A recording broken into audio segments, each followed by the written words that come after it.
ભજ મૂઢમતે ભજ ગોવિંદમ મૂઢમતે ય સંસારે ખલુ દુસ્તારે કૃપયા પારી પાહી મૂરા. આ સંસાર દુસ્તર છે, એમાંથી એ ગોવિંદ અમને પાર કરો. આ સંસાર શું છે? દુસ્તર છે. આ સંસારમાંથી ગોવિંદ પાર કરો. પણ પાર કેમ ન કરે? બાલસ્તાવત ચિંતામગ્ન તરુણસ્તાવત તરુણીરક્ત વૃદ્ધસ્તાવત ચિંતામગ્ન કરે બ્રહ્મણી ગોવિંદ લગ્ન. ભજ ગોવિંદમ ભજ ગોવિંદમ ગોવિંદમ ભજ મૂઢમતે ભજ ગોવિંદમ મૂઢમતે. બાલસ્તાવત ક્રીડાસક્ત તરુણસ્તાવત તરુણીરક્ત વૃદ્ધસ્તાવત ચિંતા. બાલસ્તાવત કરુણી બાળક હોય ને એ રંભામાં આસક્ત થઈ જઈએ. શંકરાચાર્ય ભગવાન ચરપટ પંજરિકા સ્તોત્રમાં લખે છે કે જ્યાં સુધી મનુષ્ય બાળક અવસ્થામાં હોય ને ત્યાં સુધી એ રંભામાં આસક્ત હોય. યુવાન થાય એ સ્ત્રીમાં આસક્ત થઈ જાય, અને વૃદ્ધ થાય એ ચિંતામાં આસક્ત થઈ જાય. બાળક હોય એટલે એને રમવાનું જ શું છે? જેવી રીતે આપણું ધ્યાન રમે છે, ધ્યાન રમે છે ને અત્યારે, એવી રીતે આપણે જ્યારે બાળક હોય ને રમવામાં આસક્ત થઈએ. ભગવાનનું ધ્યાન આપણને આવે. બાળક કહીએ એટલે આપણે રમવાનું જ શું છે? યુવાન થઈ જઈએ એ છોકરીમાં આસક્ત થઈ, સ્ત્રીમાં આસક્ત થઈ જઈએ,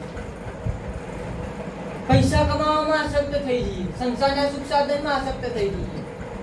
વૃદ્ધ થઈ જઈએ એટલે ચિંતામાં આસક્ત થઈ જઈએ. ચિંતા કે હવે આપણે છોકરો શું કરશે, હવે એને પરણાવો. પરણી જાય એટલે એમ કે હવે એના છોકરા શું કરશે, એના છોકરા ભણે એટલે એમ કે હવે પ્રોપર જમીન જાયદાદનું શું થશે. ચિંતામાં આસક્ત થઈ જઈએ.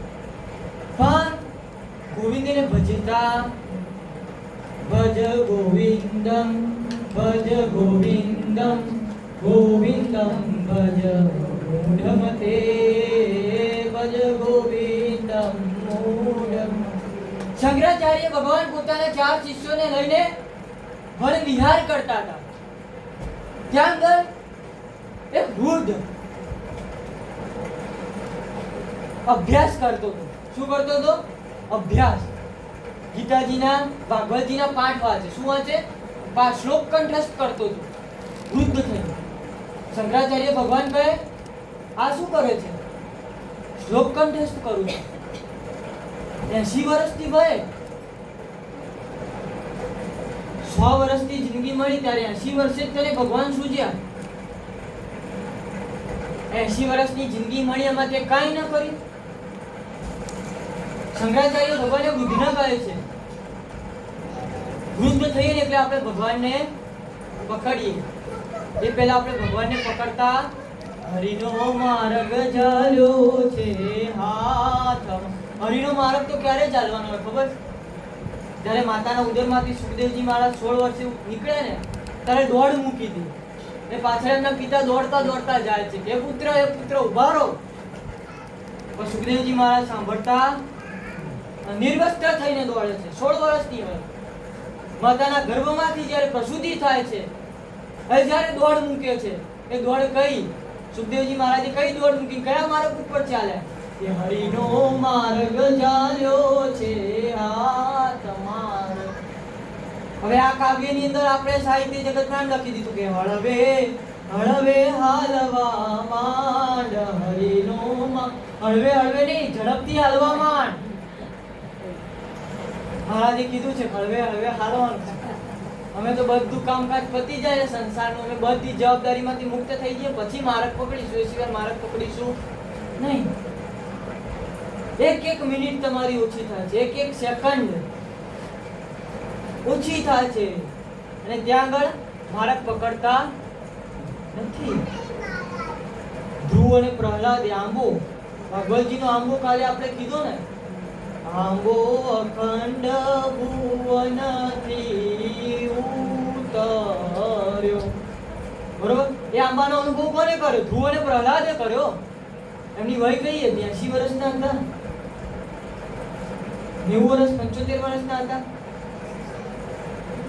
એ કઈ પાઠશાળામાં ભણ્યા? ધ્રુવ અને પ્રહલાદ કઈ પાઠશાળામાં ભણ્યા? ભગવાન નારાયણની પાઠશાળામાં.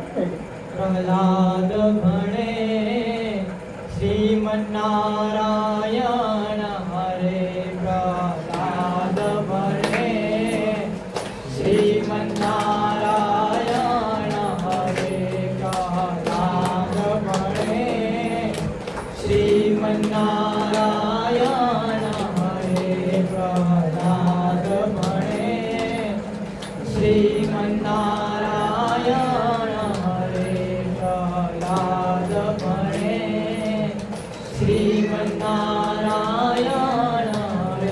પ્રહલાદ શું ભણે? શ્રીમન્નારાયણ હરે. અને આપણે શું ભણીએ? સંસારના સુખ સાધનો.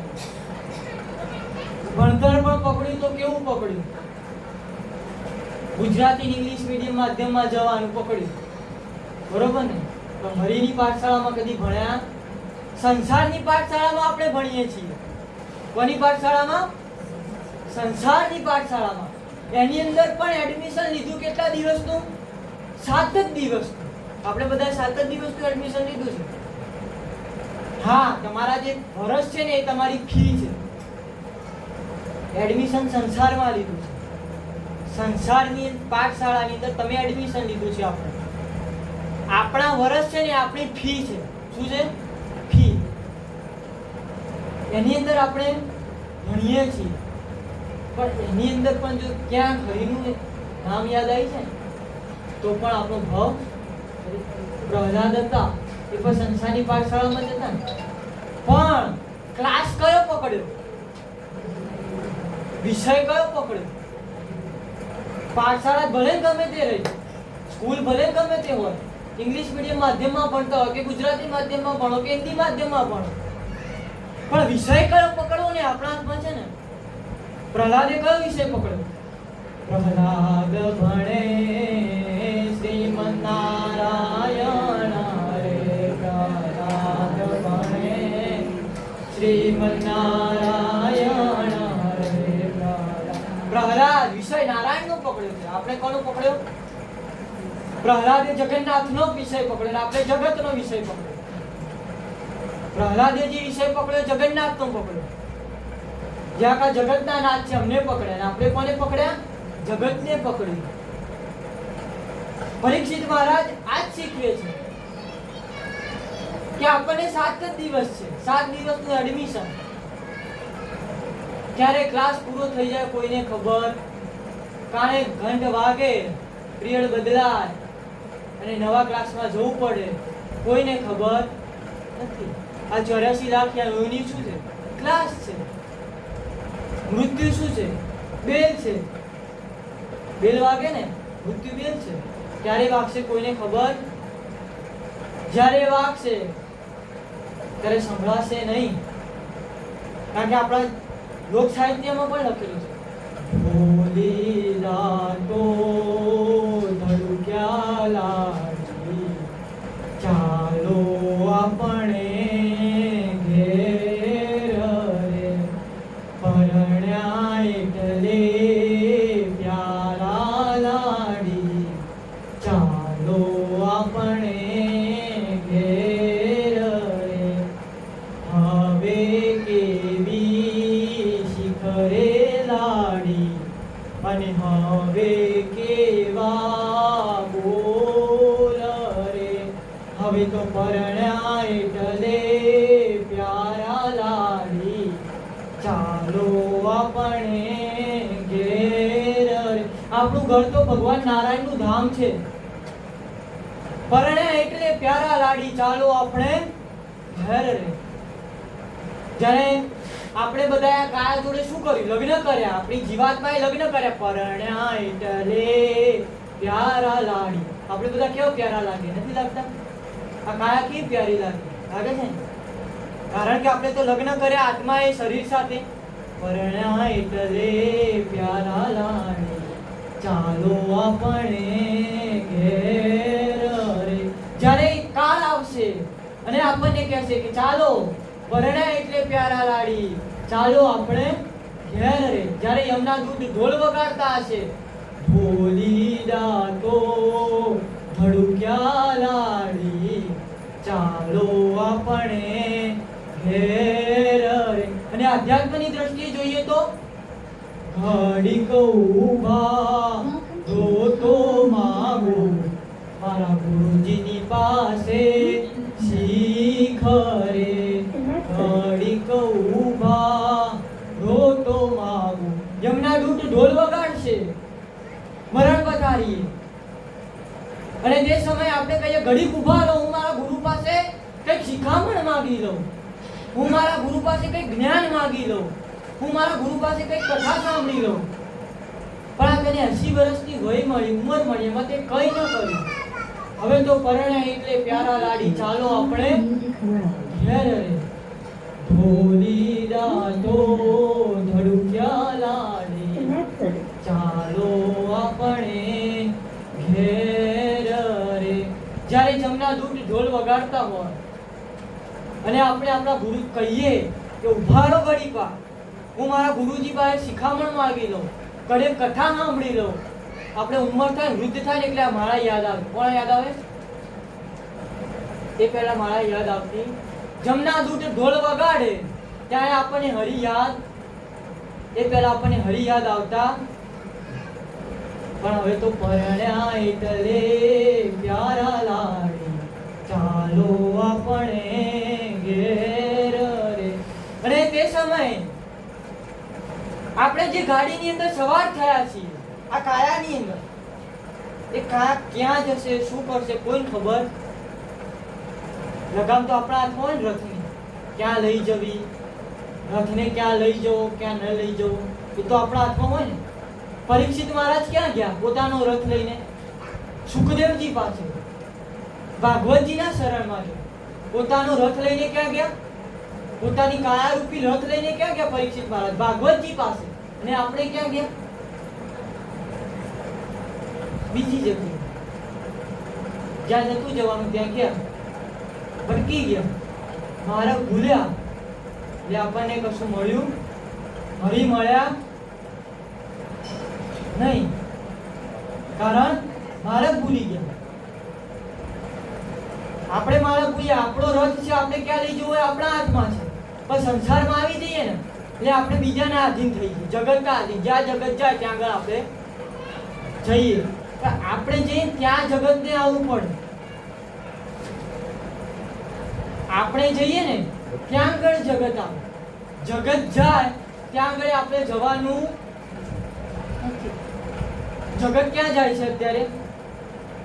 યુદ્ધ તરફ. અત્યારે યુદ્ધ ચાલે છે ને, યુદ્ધની શરૂઆત છે અત્યારે.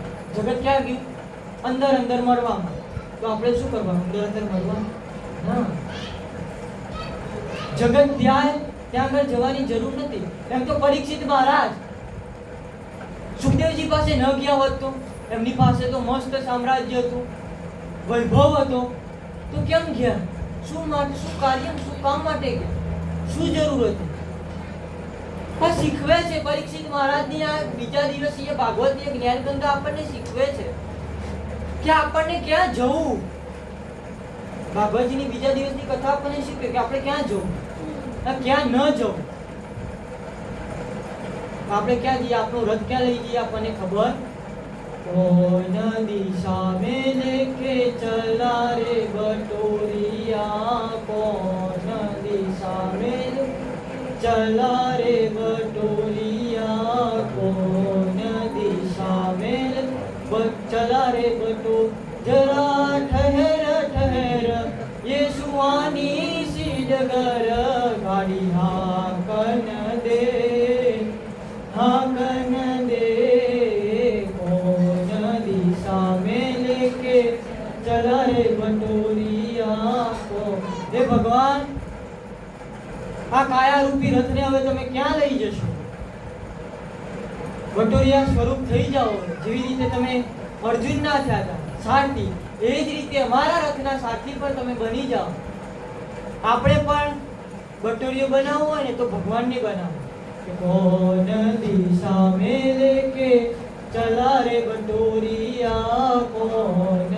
ભગવાનને કહેવાનું કે ભગવાન પરીક્ષિત મહારાજની જેમ પ્રશ્ન કરે છે ભગવાનને કે ભગવાન ક્યાં લઈ જશો, શું થશે?